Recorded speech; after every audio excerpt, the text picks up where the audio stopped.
నమస్తే DNS news కి స్వాగతం. ముందుగా బులెటిన్ లో హెడ్లైన్స్.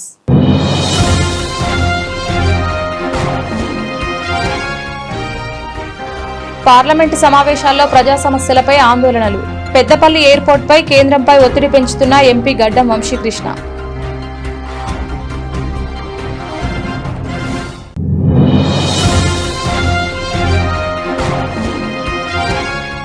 రాష్ట్రంలో రామగుండంలో కమిషన్ల పాలన నడుస్తుందంటూ మాజీ ఎమ్మెల్యే ఆరోపణలు. ప్రశ్నించిన ప్రతిపక్షాలను బద్నాం చేసే కుట్రలు చేస్తున్నారని మండిపడ్డ కోరుకంటి చందర్.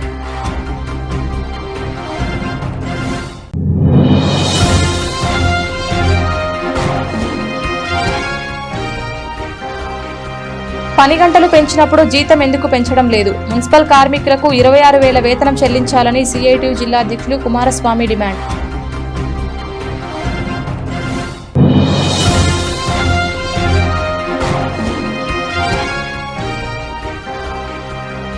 ఈ నెల 7 నుండి 9 వరకు మెదక్ పట్టణంలో జరగనున్న సిఐటియు తెలంగాణ రాష్ట్ర 5వ మహాసభలు.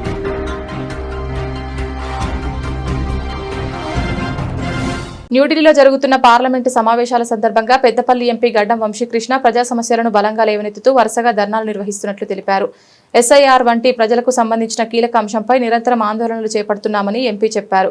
అపోజిషన్ పార్టీలకు మాట్లాడే అవకాశాన్ని నిరోధించడం ప్రజాస్వామ్య విలువలకు విరుద్ధమని ఎంపీ వంశీకృష్ణ విమర్శించారు. పార్లమెంట్లో మా సమస్యలు, ప్రజల సమస్యలు, ముఖ్యంగా కామన్ మ్యాన్ సమస్యలు ప్రస్తావించడానికి కూడా మాకు పూర్తి అవకాశం ఇవ్వడం లేదు. పార్లమెంట్ సమావేశాల్లో మేము ఎస్ఐఆర్ మీద ధర్నా చేయడం జరిగింది. మేము రిపీటెడ్గా ఒకటే అంశం మీద ధర్నా చేస్తున్నాము. ఆపోజిషన్ పార్టీస్కి వాయిస్ ఇవ్వాలి. పార్లమెంట్లో మేము మా ఇష్యూస్ ఏదైతే ఉన్నాయో, కామన్ మ్యాన్ ఇష్యూస్ ఏదైతే ఉన్నాయో, మా leader of opposition Rahul Gandhi గారు దాదాపు 60 కోట్ల మందిని రిప్రజెంట్ చేస్తున్నాము ఆపోజిషన్ పార్టీలన్నీ కలిసి. మరి మాకు ఒపీనియన్, మాకు వాయిస్ రేజ్ చేయడానికి మాకు అవకాశం దక్కుతలేదు. నాకు పర్సనలీ పెద్దపల్లి పార్లమెంట్ గురించి ఒక కొత్త ఎయిర్పోర్ట్ తీసుకురావాలని చెప్పి ఏదైతే మా పోరాటం ఉన్నదో అది పార్లమెంట్లో రేజ్ చేసి civil aviation minister Rammohan Naidu గారితో మేము వాళ్ళ మీద ఒత్తిడి పెట్టి మాకు ఎయిర్పోర్ట్ వచ్చేటట్టు మేము పనిచేస్తున్నాము. తెలంగాణ గవర్నమెంట్ 50 లక్షల రూపాయలు ప్రీ ఫీజిబిలిటీ స్టడీ కూడా కేంద్రానికి ఇవ్వడం జరిగింది. రేపు కానీ ఎల్లుండి కానీ ఫీజిబిలిటీ స్టడీ అయ్యి ఎయిర్పోర్ట్కి ముందడుగు వేసే అవకాశం ఉందని చెప్పి తెలియజేస్తుంది. Thank you. రాష్ట్రంలో రామగుండంలో కమిషన్ల పాలన నడుస్తోందని ప్రశ్నించిన ప్రతిపక్షాలను బద్నాం చేసి కుట్రలు చేస్తున్నారని రామగుండం మాజీ ఎమ్మెల్యే పెద్దపల్లి జిల్లా బీఆర్ఎస్ పార్టీ అధ్యక్షులు కోరుకంటి చందర్ గారు అన్నారు. గోదావరికని ప్రెస్ క్లబ్లో మంగళవారం ఏర్పాటు చేసిన మీడియా సమావేశంలో ఆయన మాట్లాడుతూ, ముఖ్యమంత్రి రేవంత్ రెడ్డి అసెంబ్లీ మాట్లాడుతూ ఇకపై థర్మల్ పవర్ ప్లాంట్ పెట్టాం, గ్రీన్ ఎనర్జీ ప్లాంట్లు నెలకొల్పుతామని చెప్పారని సీఎం మాట్లాడిన విషయంపై మాజీ మంత్రి హరీష్ రావు మాట్లాడితే, రామగుండంలో హరీష్ రావు పవర్ ప్లాంట్ వద్దంటున్నారని అబద్ధపు మాటలు చెబుతూ దిష్టిబొమ్మ దగ్ధం చేస్తారని ఆగ్రహం వ్యక్తం చేశారు. ఏం మాట్లాడినా కానీ, ఏం మాట్లాడదామన్నా కానీ మన ఎమ్మెల్యే చేసే అవినీతి పనులు, దౌర్జన్యం పనులు, కూలగొట్టే పనులు, ఇవి తప్పించి ఇంకోటి మనం చెప్పడానికి రాకుండా ఉంటాయి. ఆయన చేస్తున్నటువంటి అవినీతిని దాచుకోవడం కోసం నానా రకాల జిమ్మికులు చేస్తూ ఉన్నాడు. ఒకవైపు గుళ్ళు కట్టిస్తున్నా అంటాడు, ఒకవైపు గుళ్ళు కూలగొడతా ఉంటాడు. ఇంకోవైపు ఆయనకు ఎప్పుడు నిద్రలో లేస్తే కలవడంగానే రాత్రి పడుతుందా ఏమవుతుందో తెలియదు. పోతాడు, ఒక బజారు చూస్తాడు, అరే ఓ కూలగొట్టు అంటాడు. అదే మనకేమైనా ఉండదా? దీనికి ఒక యంత్రాంగం ఉన్నదా? అధికారులు ఉన్నారా? ఈ ప్రాంతానికి ఒక కలెక్టర్ ఉన్నాడా? మున్సిపల్ కమిషనర్ ఉన్నాడా? ఇంజనీర్ ఉన్నాడా? వీళ్ళు ఏమన్నా చర్యలు దాని మీద తీసుకొని చేస్తారా, లేకపోతే ఎమ్మెల్యేనే ప్రతిదీ కూడా డిజైన్ చేస్తాడా? ఇట్లాంటి పరిస్థితుల్లో ఆయన చేసేటి తప్పిపుచ్చుకోవడం కోసం మిగతా వారి మీద అబండాలు వేసేదే పని నడుపుతూ ఉంటారు. ఇవాళ కాంగ్రెస్ అంటేనే మోసం. ఇవాళ ఎన్ని రకాల మోసాలు చేసారు. మొన్నటికి మొన్న మనం చూసినాం. ఇక 6 గ్యారంటీలు అయితే అధ్వానంగా మోసనం చేశారు. అది ఇంకొక వైపు నడుస్తూ ఉన్నది. మొన్నటికి మొన్న మన అందరినీ, రాష్ట్రాన్ని కూడా బీసీ 42% ఇస్తామని చెప్పేసి ఒక జీవో తీసిండు, ఒక ఆర్డినెన్స్ తీసిండు, ఒక బిల్లు పెట్టిండు. బీహార్లో పోయి ప్రచారం చేసుకున్నారు, హోర్డింగ్లు వేసుకున్నారు. బీహార్ ఎన్నికలు కాగానే బీసీ 42% ఎగ్గొట్టిండు. మళ్ళీ ఇప్పుడు కనీసం 17% లేని పరిస్థితికి వాళ్ళు తీసుకొచ్చి ఈ యొక్క రాష్ట్ర ప్రజానికాన్ని మోసం చేస్తూ ఉన్నారు. మొన్న చెప్పిండు క్యూ న్యూస్ మళ్ళన్న ఒకరోజు వీళ్ళ గురించి, అరే వాళ్ళ ఎంబడి ఎందుకు తిరుగుతానరా, బీసీ అని మోసం చేస్తాడు, మీరు గజం ఎందుకు ఎగురుతానరా వాళ్ళని పట్టుకొని అని చెప్తే కూడా మనం మోసపోయి వాళ్ళ ఎంబడి తిరిగిన వాళ్ళు చాలా మంది ఉన్నారు. ఆఖరకు ఆయన పేరేంది రాష్ట్ర అధ్యక్షుడు కాంగ్రెస్ పార్టీ పిసిసి అధ్యక్షుడు ఏమని చెప్పిండు, రేవంత్ రెడ్డి కాదు రేవంత్ గౌడే అని చెప్పిండు. అంటే ఏ విధంగా మనల్ని మోసం చేస్తారు. ఆ మోసం చేసే దాంట్లో భాగంగానే ఇవాళ మళ్ళొకసారి ఇవాళ ఏదైతే పవర్ ప్లాంట్ 800x1 అని చాలా ఏళ్ళకెళ్ళి చెప్పుకుంటా ఉన్నారు. వాళ్ళకంటే ముందే మేము 660x2 1320 మెగావాట్ల ప్లాంటు సమైక్యాంధ్రలనే తీసుకురావడం జరిగింది. ఇవాళ ఏమైనా కొత్తగా పట్టుకొచ్చినట్టు దానికి ఏదో చెప్తా ఉన్నారు. మేము ఎందుకు దాన్ని వ్యతిరేకిస్తలేరు ఎవ్వరు కూడా, మేము స్వాగతిస్తున్నాం. మేము ఇక్కడున్న ప్రతి ఒక్కరం కూడా ఆ ప్లాట్ రావాలని కొట్లాడిన వాళ్ళే. కమిషన్ల పాలన ఏ విధంగా అయితే నడుస్తున్నదో రామగుండంలో కూడా అదే విధంగా కమిషన్ల పాలన నడుస్తూ ఉన్నది. కమిషన్ల కోసమే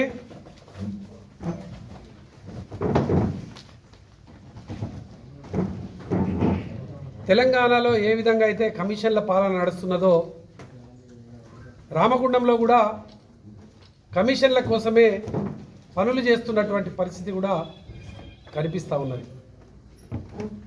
ఇలా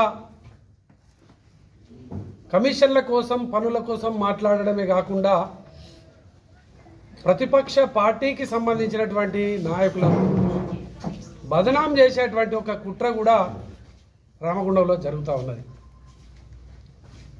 మొన్నటికి మొన్న చౌరస్తాలో హరీష్ రావు గారి దిష్టి బొమ్మ దగ్ధం చేయడంతో పాటు ఇక్కడ రూపాయి పెడితే ఆటాన కూడా పనికిరానటువంటి మనుషులు హరీష్ రావును దొంగ అని మాట్లాడిండ్రు. దాని మీద మేము పోలీస్ కంప్లైంట్ ఇచ్చినాం. ఇప్పటి వరకు మరి చర్యలు ఏం తీసుకున్నారో సిఐ గారు ఏందో దాని విషయం మేము తర్వాత తెలుసుకుంటాం. అయితే హరీష్ రావు గారు మాట్లాడింది ఏంది, అసెంబ్లీలో రేవంత్ రెడ్డి గారు మాట్లాడిన దాన్నే దీనిపైన సమాధానం చెప్పండి అని మాట్లాడారు. థర్మల్ పవర్ కాదు గ్రీన్ ఎనర్జీని పెంచుతాము అని అన్నారు. మరి 3 పవర్ ప్లాంట్లను క్యాబినెట్ ఆమోదం చెప్తున్నటువంటి క్రమంలో రామగుండం, మక్తలు, పాల్వంచ చెప్తున్నటువంటి క్రమంలో ప్రజల మీద భారం పడబోతా ఉన్నది. ఇది ఏం పాలన చేస్తున్నారు రేవంత్ రెడ్డి గారు, ఏం పాలన చేస్తున్నారు బట్టి విక్రమార్క గారు? మన కళ్ళ ముంగట కనిపిస్తూ ఉన్నది. ఎన్టీపీసీ 2400 మెగావాట్ల కరెంటును ఇస్తా అంటే మీరు తీసుకున్నది 800, మిగతా 1600 ఎందుకు తీసుకోలేదు? 1600 ఇస్తాము అని ఎన్టీపీసీ ముఖ్యమంత్రి దగ్గరికి వచ్చింది. అసలు ఏం నయా పైసా ఖర్చు లేకుండా మీరు ఇలా 10,800 కోట్ల రూపాయలతోని జెన్కో పవర్ ప్లాంట్ను పెడతా అన్నటువంటి క్రమంలో ఆ డబ్బులకు 25% జెన్కో ఇస్తుంది, 75% ప్రభుత్వమే పెట్టాలి. వీటన్నిటికీ మిత్తి వడ్డీలు ఏమీ లేకుండా ఎన్టీపీసీ రూపాయి అది లేకుండా ₹4.70 పవర్ ఇస్తా అని చెప్పింది ఒక యూనిట్కు. ఇలా జెన్కో డిపిఆర్లో ఏం చెప్పింది, 10,800 కోట్లకు సంబంధించి ₹7.70 పర్ యూనిట్కు పడుతుంది అని చెప్పింది. తేడా ఎంత? ₹3 తేడా ఉన్నది కదా. మరి ₹3 తేడా అంటే ఒక యూనిట్కు ₹3 తేడా అంటే 800 యూనిట్లు. 800 యూనిట్ల లెక్కలు మనం చూస్తే 3 కోట్ల యూనిట్లు తెచ్చినప్పుడు తయారు చేసినప్పుడు 9 కోట్ల ఖర్చు అవుతుంది. అంటే దీనికి 3,285 కోట్ల భారం పడుతుందని ఖర్చు అవుతుంది. దీని మీద భారం పడుతుందని హరీష్ రావు గారు చెప్పినారు. టోటల్ 20 ఏళ్లలో చూస్తే 32,000 కోట్లు 25 సంవత్సరాలకు అగ్రిమెంట్ చేస్తున్నారు. ప్రజాధనం దుర్వినియోగం అవుతున్నది అని ప్రశ్నిస్తే ఇక్కడ బీఆర్ఎస్ వాళ్ళు ఫ్లవర్ ప్లాంట్ అద్దంటారు అని మాట్లాడతారు. ఇదేనా ఎన్నికలప్పుడు గిట్నే అబద్ధాలు ఆడి గెలుసుడు, గెలిచిన తర్వాత కూడా అబద్ధాలు ఆడుకుంటున్నాడేనా? ఎందుకు ఇంత ప్రజలను వంచి మోసం చేసేటువంటి మాటలు మాట్లాడుతున్నారు? దీనిపైన సమాధానం చెప్పాలి, ముఖ్యమంత్రి చెప్పాలి, దాని మీద బట్టి విక్రమార్క గారు చెప్పాలి, ఎమ్మెల్యే గారు కూడా చెప్పాలి. కానీ ఇది తప్పించుకోవడం కోసం,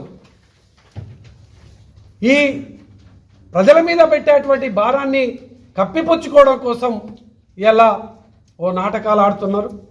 మేము పవర్ ప్లాంట్ ఎన్నడూ వద్దనులే, రామగుండంకు రావాలి మళ్ళీ ఎలుగు అని 10 ఏళ్ల కిందనే మేము పెద్ద ఎత్తున పాదయాత్ర చేసినాం. మేము 5 ఏళ్ళు ఎమ్మెల్యేగా ఉన్నప్పుడు ఆ జెన్కో దాన్ని ఎక్స్టెన్షన్ చేసుకుంటూ వచ్చినాం, ఢిల్లీకి పోయినాం. మీ హయాంలోనే బంద్ అయింది, మీరే బాధ్యులు దానికి. మీ హయాంలోనే బంద్ పెట్టారు. ఇలా ఏ పవర్ హౌస్ బంద్ పెట్టారు? అన్ని బంద్ పెట్టింది మీరే కదా. ఇట్లా చేసిన తప్పులను కప్పిపుచ్చుకోవడం కోసము మీరు చేసేటువంటి కమిషన్ల కోసం చేసేటువంటి దందాను ప్రజలకు తెలియకుండా ఇలా చేయడం కోసము ఇలా హరీష్ రావు గారి దిష్టిబొమ్మ దగ్ధం చేస్తారా? ఇక్కడ బీఆర్ఎస్ నాయకులు ప్లాంట్ వద్దనని ప్రచారం చేస్తారా? మేము వద్దంటలేం, కానీ ఇలా ఎన్టీపీసీ పెడతా అంటున్నది. మీరు ఎందుకు అది కాదన్నారో చెప్పండి ఒకసారి. దాని మీద మేము ఎందుకు పవర్ ప్లాంట్లు వద్దంటాం? మీరు కేసీఆర్ గారు ముఖ్యమంత్రిగా ఉన్నప్పుడు 24 గంటలు ఉచిత కరెంటు, ప్రతి ఒక్క ఇంటికి కూడా అసలు రెప్పపాటు కూడా కరెంటు పోకుండా ఉన్నటువంటి పరిస్థితి. ఈ హయాంలో ఒక ఇంటికి పోయి అడగండి, కేసీఆర్ గారు ఉన్నప్పుడు కరెంటు కరెక్ట్ ఉండేనా, రేవంత్ రెడ్డి ముఖ్యమంత్రి అయినాక కరెంటు ఉండేనా అని ఏ ఇంటికైనా పోదాం, అడుగుదాం పదండి. ఇవాళ దీని మీద హరీష్ రావు గారు సవాల్ విసిరిర్రు. విద్యుత్తుకు సంబంధించినటువంటి ప్లాంట్ల విషయంలో మీరు మాట్లాడి వక్రీకరించేటువంటి మాటల మీద దానికి సవాలుకు సిద్ధం అంటే చర్చకు సిద్ధం, పదండి. చర్చకు సిద్ధమా ఎమ్మెల్యే గారు, బట్టి విక్రమార్క గారు, రేవంత్ రెడ్డి గారు? ఈ చర్చకు సిద్ధమైతే మేము చర్చకు సిద్ధమని డేటు టైము ప్రకటించండి. హరీష్ రావు గారు మేమందరం కూడా ఆ చర్చకు వస్తాం. కానీ ప్రజలను ఇట్లా మభ్యపెట్టే విధంగా, ప్రజలను తప్పుదోవ పట్టించే విధంగా కాంగ్రెస్ నాయకులు కానీ ఇక్కడ ఉన్నటువంటి ప్రజాప్రతినిధులు కానీ మాట్లాడొద్దని నేను హితవు చెప్తా ఉన్నాను. కాంగ్రెస్ ప్రభుత్వం జీవో నెంబర్ 282 తీసుకువచ్చి మున్సిపల్ కార్మికుల పని గంటలు పెంచినప్పుడు అందుకు తగినట్లుగా జీతాలు కూడా పెంచాల్సిన బాధ్యత ఉందని, అది మరిచి కార్మికుల ఉసురు పోసుకుంటుందని, వెంటనే మున్సిపల్ కాంట్రాక్ట్ కార్మికులకు కనీస వేతనంగా 26,000 చెల్లించాలని సిఐటియు జిల్లా అధ్యక్ష ప్రధాన కార్యదర్శులు వేల్పుల కుమారస్వామి, ఏ ముత్యంరావు డిమాండ్ చేశారు. ఈ మేరకు రామగుండం నగరపాలక సంస్థ కార్యాలయం వద్ద మంగళవారం యూనియన్ సమావేశం జరిగింది. ఈ సందర్భంగా రాష్ట్ర 5వ మహాసభల పోస్టర్ను కాంట్రాక్టు కార్మికులచే ఆవిష్కరించారు. అనంతరం వారు మాట్లాడుతూ డిసెంబర్ 7 నుంచి 9 వరకు మెదక్ జిల్లాలో జరిగే రాష్ట్ర మహాసభలకు మున్సిపల్ కాంట్రాక్ట్ కార్మికులు అధిక సంఖ్యలో తరలి రావాలని పిలుపునిచ్చారు.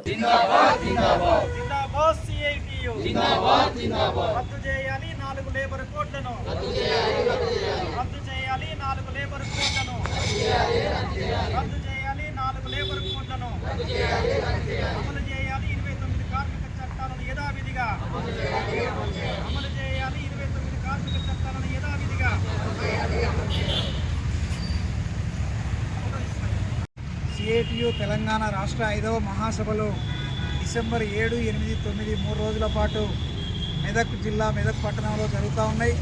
ఈ మహాసభల్లో తెలంగాణ రాష్ట్రంలో కార్మికులు, ఉద్యోగులు ఎదుర్కొంటున్నటువంటి సమస్యలను చర్చించి వాటి పరిష్కారానికి కావాల్సినటువంటి కార్యాచరణను రూపొందించడం జరుగుతుంది. ఈ మహాసభల సందర్భంగా మొదటి రోజు డిసెంబర్ 7న కార్మిక ప్రదర్శన బహిరంగ సభ నిర్వహించబోతా ఉన్నాం. దీనికి అఖిల భారత అధ్యక్షురాలు కామిరెడ్డి హేమలత గారు, బివి రాఘవులు గారు, సాయిబాబు గారు, ఇంకా అనేక మంది నాయకులు ఈ బహిరంగ సభకు హాజరు కాబోతా ఉన్నారు. కాబట్టి కార్మిక ప్రదర్శన బహిరంగ సభలో కార్మికులందరూ పాల్గొని జయప్రదం చేయాలని విజ్ఞప్తి చేస్తూ ఉన్నాం. నేడు కేంద్రంలో ఉండేటువంటి బీజేపీ ప్రభుత్వం 4 లేబర్ కోడ్లను శ్రమశక్తి నీతి 2005 అనే పాలసీని తీసుకొచ్చి కార్మికులను యజమానులకు బానిసలుగా మార్చేటువంటి వ్యవస్థను తీసుకురాబోతూ ఉంది. ఇట్లాంటి దుర్మార్గమైన లేబర్ కోడ్లను ఈ రాష్ట్రంలో ఉండే కాంగ్రెస్ ప్రభుత్వం కూడా అమలుకు పూనుకుంటా ఉంది. అదేవిధంగా పని గంటలు పెంచడానికి లేబర్ కోడ్లో కేంద్ర ప్రభుత్వం ప్రతిపాదన చేస్తే రాష్ట్ర ప్రభుత్వం దానికి అనుగుణంగా జీవో నెంబర్ 282 ప్రకారం 10 గంటలు పనిచేయాలని జీవోను కూడా ఇచ్చింది. ఈ రకంగా వేతనాలు పెంచకుండా, సమస్యలు పరిష్కరించకుండా కొత్త సమస్యలు సృష్టించి ఈరోజు కార్మికుల గొంతు కోసేటువంటి పద్ధతుల్లో కేంద్ర రాష్ట్ర ప్రభుత్వాలు వ్యవహరిస్తూ ఉన్నాయి. అందుకే ఈ కార్మిక వ్యతిరేక విధానాలను నిలువరించడం కోసం, ఎదిరించడం కోసం, ప్రతిఘటించడం కావలసినటువంటి కార్యాచరణను ఈ మహాసభల్లో రూపొందించబోతూ ఉన్నాం. నిరంతరం కార్మిక వర్గ శ్రేయస్సు కోసం, దోపిడీ నుంచి విముక్తి కోసం, సమసమాజ స్థాపన కోసం సిఐటియు కృషి చేస్తూ ఉంది. అట్లాంటి ఒక విప్లవోద్యమానికి సంబంధించిన సిఐటియు 5వ మహాసభలను జయప్రదం చేయాలని విజ్ఞప్తి చేస్తూ ఉన్నాం. హైదరాబాద్ లో యువతి తాగిన మైకంలో అర్ధరాత్రి హల్చల్ చేసింది. రోడ్డుపై వెళ్తున్న వాహనదారులకు చుక్కలు చూపించింది.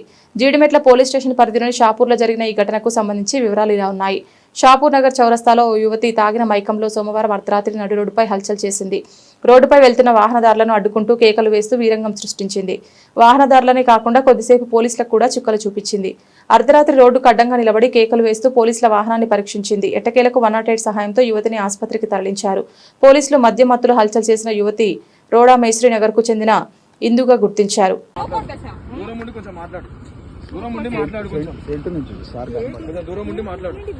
వీడియో కాదమ్మా, లైట్ చీకటి లైట్ ఆటో మాట్లాడతాను వెళ్తాను మీరు ఇంటికి కొంచెం దూరం ఉండవు.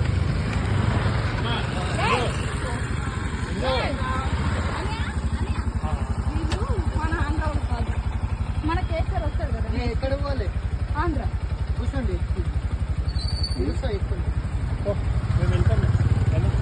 సిఐటియు అనుబంధ సంఘమైన రామగుండం ఇండస్ట్రియల్ వర్కర్స్ యూనియన్ ఆధ్వర్యంలో రాష్ట్ర మహాసభల ప్రచారంలో భాగంగా ఎన్టీపీసీ గేట్ నెంబర్ 2 వద్ద పోస్టర్ విడుదల చేయడం జరిగింది. అనంతరం రామగుండం ఇండస్ట్రియల్ వర్కర్స్ యూనియన్ అధ్యక్షులు ఆయన ఎండి యాకూబ్ మాట్లాడుతూ ఈ నెల 7 నుంచి 9 వరకు మెదక్ పట్టణంలో సిఐటియు రాష్ట్ర 5వ మహాసభలు జరుగుతున్నాయని, మొదటి రోజు భారీ కార్మిక ప్రదర్శన, అనంతరం బహిరంగ సభ ఉంటుందని అన్నారు.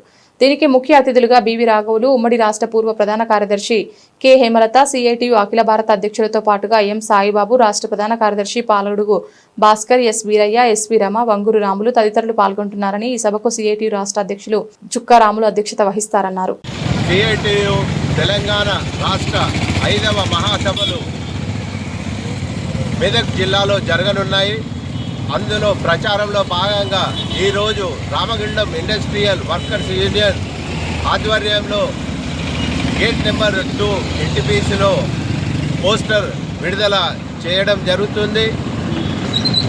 ఈ నెల 7, 8, 9 మెదక్ జిల్లాలో జరగనున్న సభలో 7వ తారీఖు రోజు ర్యాలీ మరియు బహిరంగ సభ ఏర్పాటు చేయడమైంది. 8, 9 తారీఖులో ప్రతినిధుల సమావేశాలు జరుగుతున్నాయి. ఈ మహాసభలలో అఖిల భారత సిఐటియు అధ్యక్షురాలు హేమలత గారు, వివి రాఘవులు గారు మరియు ఇతర ప్రముఖ నాయకులు అందరూ వచ్చి సిఐటియు ఆధ్వర్యంలో భవిష్యత్తులో కేంద్ర రాష్ట్ర ప్రభుత్వాలు చేసే కార్మిక వ్యతిరేక విధానాలకు వ్యతిరేకంగా నష్టదాయకమైన చర్యలు తీసుకుంటున్నాయి. వాటిని రూపుమాపే విధంగా ఈరోజు మీటింగ్లో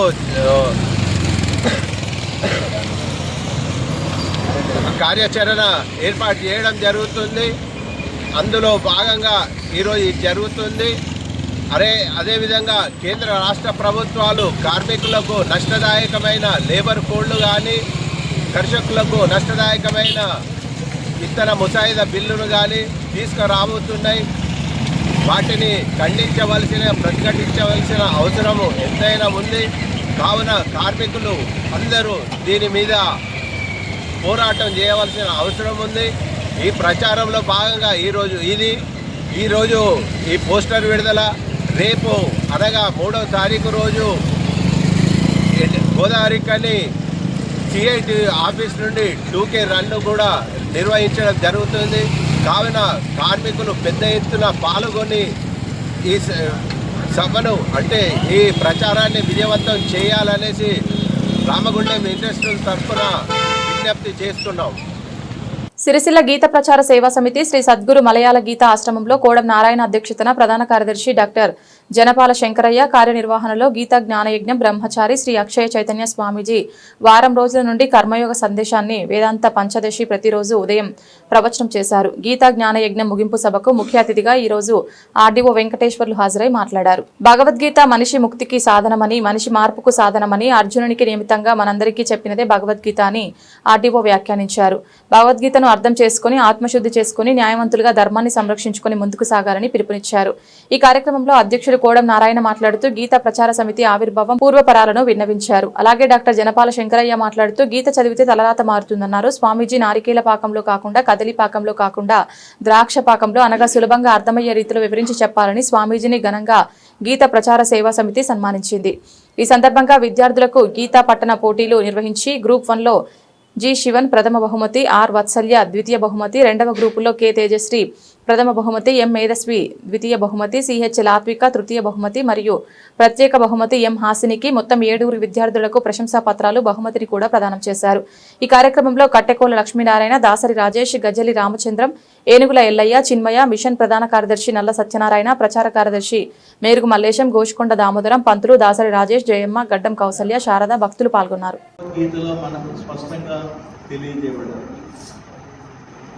భగవంతుడు మనలోనే ఉంటాడు.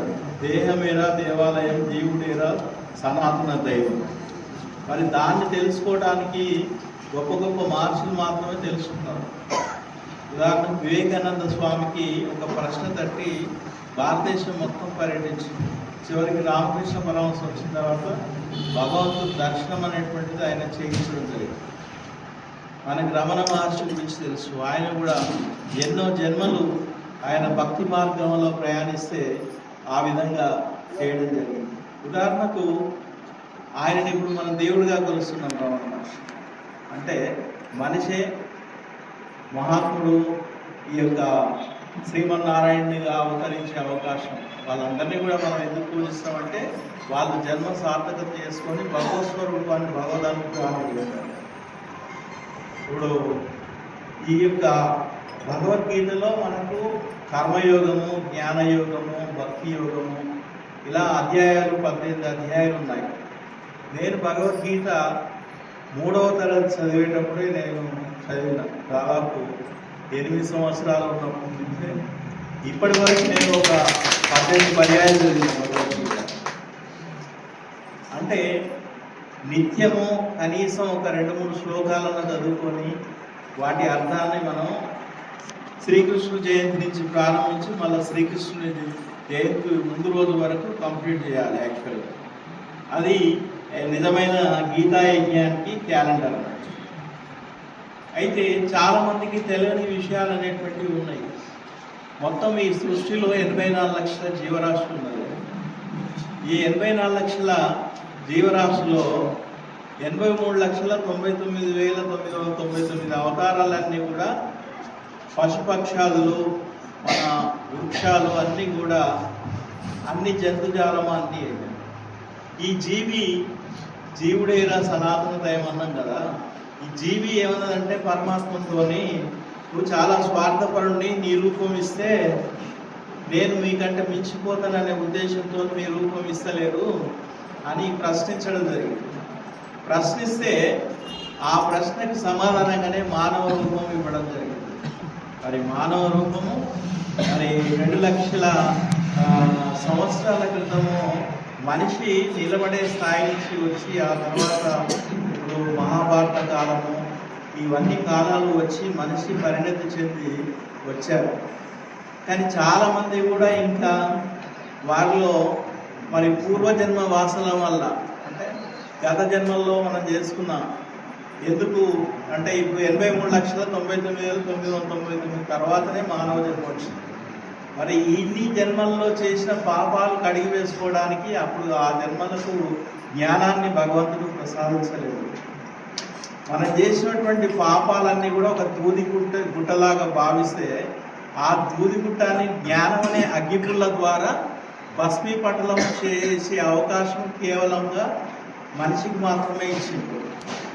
కాబట్టి మనం చేయాల్సింది ఏంటి అంటే ఇందులో మోక్షము అంటే ఏంటంటే ఇప్పుడు మనం ఒక గంట సేపు ఇక్కడ కూర్చొని భక్తులం అందరం భగవంతుని గురించి మాట్లాడుకుంటే ఎంతో అంటే మన దేహంలో ఉన్నటువంటి నరాలన్నీ కూడా చాలా ఉల్లాసంగా చాలా సంతోషంగా ఎట్లా ఉన్నాయో మనం ఒక ఫీలింగ్లో ఉంటాం.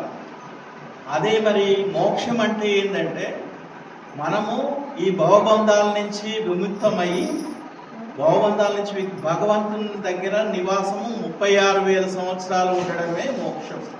36,000 సంవత్సరాలు ఉండడమే మోక్షం. మోక్షం అంటే మళ్ళా 36,000 సంవత్సరాలు అయిన తర్వాత మనకు ఏ యొక్క జన్మ అవసరమో ఒక దేవునిగా నేను పుట్టిస్తాడా లేకపోతే ఒక నదిగా పుట్టియొచ్చు, ఒక వృక్షంగా పుట్టియొచ్చు, భగవంతుని ఇష్టం. అక్కడ కూడా మనం భక్తి భావంతోనే ఉన్నామా లేదా అనేటువంటిది దాన్ని బట్టి ఉంటుంది. కాబట్టి అందరూ కూడా ఈ యొక్క మనం చేసేటువంటి కర్మణ్యే వాధికారస్య నాపలేషు, కర్మలు చేయటందే నీకు అధికారం కలదని కర్మఫలాన్ని గురించి ఆలోచించరాదు. అట్లని కర్మలు చేయటం మానరాదు. అదేవిధంగా మృత్యువు గురించి కూడా అంటే అర్జునుడు యుద్ధం చేయను, బంధువులను స్వజనులను చంపడం నాకు ఇష్టం లేదన్నాడు. ఎవరైనా కూడా ఈ కలియుగంలో ఎవరికి మనము చేసినా కానీ వాళ్ళకి ఎంతవరకు అవసరం ఉందో అంతవరకే మానవ సంబంధాలు ఉంటాయి. అర్థమైంది కదా? ఒక్క కలియుగంలో భగవంతుడు మాత్రమే ఎప్పుడు నీకు అండగా ఉంటాడు. కాబట్టి విడువరాదు భగవంతుని భజన గడియ కాలమైన. బ్రహ్మాదులు చేసినా కానీ ఏం చేసినా కానీ కలియుగంలో నామకీర్తన అనేది చాలా ముఖ్యమైనది. ఉదాహరణకు రామ అన్నవారికి 1,00,000 పాపాలు పోతాయి. నేను చెప్పిన ఇన్ని లక్షల జన్మలు ఉన్నాయి కాబట్టి అన్ని పాపాలు తొలగాలంటే నేను ఇన్ని పాపాలు చేసినా అనుకోవచ్చు. మీరు ప్రతి ఒక్కరం కూడా ఎన్నో ఆ కౌంట్ సంఖ్య అనేది కేవలం ఈశ్వరునికి మాత్రమే తెలుసు, భగవంతునికి మాత్రమే తెలుసు. కాబట్టి రామ అంటే 1,00,000 పాపాలు పోతాయి, కృష్ణ అంటే 1,00,000 పాపాలు పోతాయి, వెంకటేశ్వర అంటే దాదాపు 10 కోట్ల పాపాలు పోతాయి. ఒక భక్తి మార్గంలో ప్రవచనాలు చెప్పేటువంటి వాళ్ళు చెప్తున్న విషయం అది వాస్తవం. ఎన్ని కోట్ల మనం జన్మలు ఎత్తినాము కాబట్టి భూమి పుట్టి 500 సంవత్సరాలు 500 కోట్ల సంవత్సరాలు అవుతుంది. మొత్తము నీరు నుంచి అంటే నారాయణుడు లేని మనం ఏమీ సాధించలేము, నీరుతోనే అన్ని. బులెటిన్ ముగించే ముందు హెడ్లైన్స్ మరొకసారి.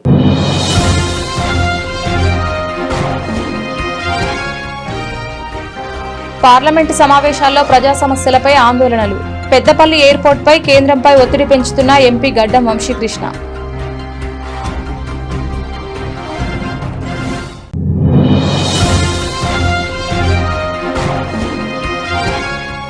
రాష్ట్రంలో రామగుండంలో కమిషన్ల పాలన నడుస్తుందంటూ మాజీ ఎమ్మెల్యే ఆరోపణలు.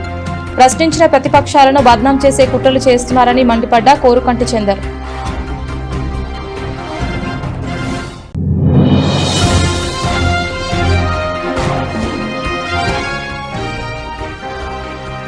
పని గంటలు పెంచినప్పుడు జీతం ఎందుకు పెంచడం లేదు? మున్సిపల్ కార్మికులకు 26,000 వేతనం చెల్లించాలని సిఐటియు జిల్లా అధ్యక్షులు కుమారస్వామి డిమాండ్.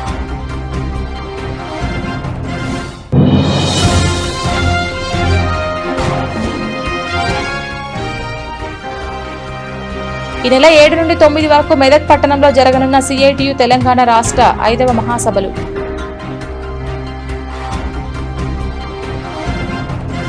ఇది ఇవాల్టి బులెటిన్. తిరిగి మరొక బులెటిన్లో మళ్ళీ కలుద్దాం. అంతవరకు సెలవు. నమస్కారం.